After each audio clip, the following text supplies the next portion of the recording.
Ako po si Edna F. Enriquez. Ito naman po ang anak ko si Gerald F. Enriquez. Ang pangalan po ng mister ko ay si Joel F. Enriquez. Kami po ay nakatira dito sa BM San Pedro. Before na hindi pa po siya nag-take ng complete, ang sakit niya po ay asthmatic siya, tonsillitis. Talagang monthly po, sinusumpong siya nito.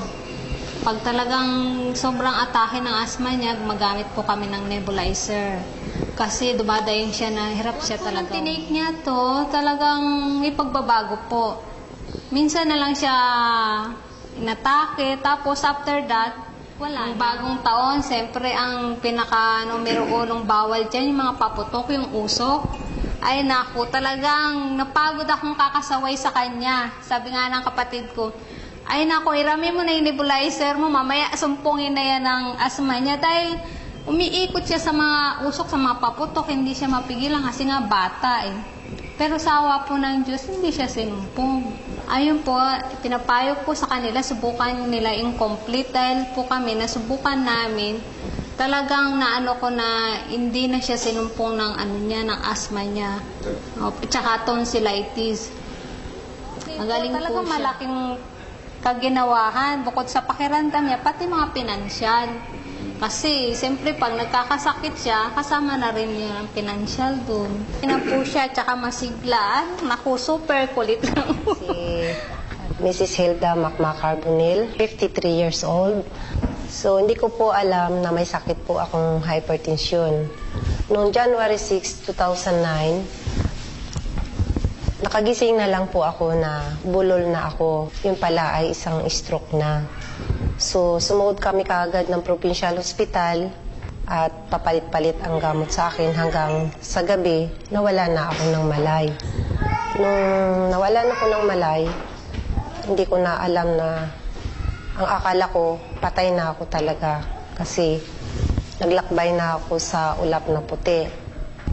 Ang kwento ng mga nurse sa akin na parang wala na akong pag-asa nung gabi. So, parang nagbagong buhay ako nung nagkamalay ako. Subalit, nung pagkagising ko, naduling naman ang mata ko. At ang kalahati ng katawan ko ay naparalyzed din. At 3 buwan akong pabalik-balik sa ospital hanggang sa 7 bisis pa rin akong na-stroke. Subalit, nung dumating ang isang member ng M Global na may dala siyang produkto ng Nature's Way na yung complete na pinainom niya sa akin ay nakatulong na malaki sa akin. Almost 1 week pa lang ako nagtitik ng gamot na yon, ay malaki na ang recovery ko.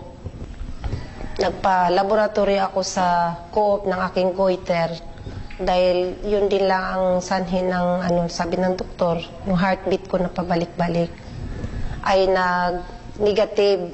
And then bumalik ako sa doktor ko sa Medical City, nagpa-check up ako uli. Nagulat ang doktor ko dahil ang laki ng pinagbago ng heartbeat ko. Ang sabi pa niya, normal na pala ang heartbeat mo. Nakatake na po ako ng isang pad ng complete na product ng Nature's Way, ng M Global.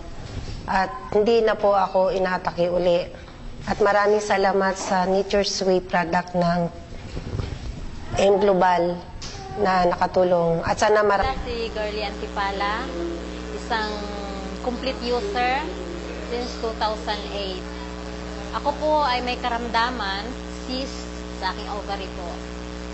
Nalaman ko nagkakaroon ako ng sakit na cyst sa aking ovary.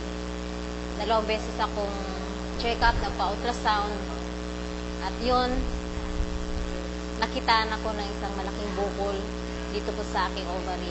Ang nararamdaman ko po noon, sobrang sakit, kirot, hindi ako makapagsuot ng pantalon, hindi ako makaupo ng maayos, kasi nasasaktan ako. Yun po, nung nasa Adventist na ako, in-ultrasound po ako uli, at yun, nakitaan ko talaga na meron po akong cyst. Pero not knowing na nung umuwi ako sa amin, dumating yung isang product, itong complete. At yun nga, sabi, malaking tulong daw ito para sa akin. hindi pa rin ako naniwala. Although napakinggan ko na yung sinasabi nila, hindi ko pa rin pinapansin. Gawa ng mahal nga. Pero nung habang nakalipas yung mga araw, tinitiis ko yung kirot at sakit at nakikita ko yung isang karton na nakadisplay. Sabi ko, sige nga, subukan ko kung gaano katotoo yung sinasabi nila. At yun nga, trinay ko. At habang tinitake ko, yun po, naging daan. Nararamdaman ko, unti-unti akong gumagaling. At salamat po sa Panginoon, naging daan itong complete. Ito siya. Ako po'y gumaling sa karamdaman ko, nawala po yung cyst ko. 2 pad pa lang yung naubos ko. Wala na po yung sakit. At isa pang magandang blessing na binigay ni Lord sa akin, nabuntis pa ako at nagkaanak.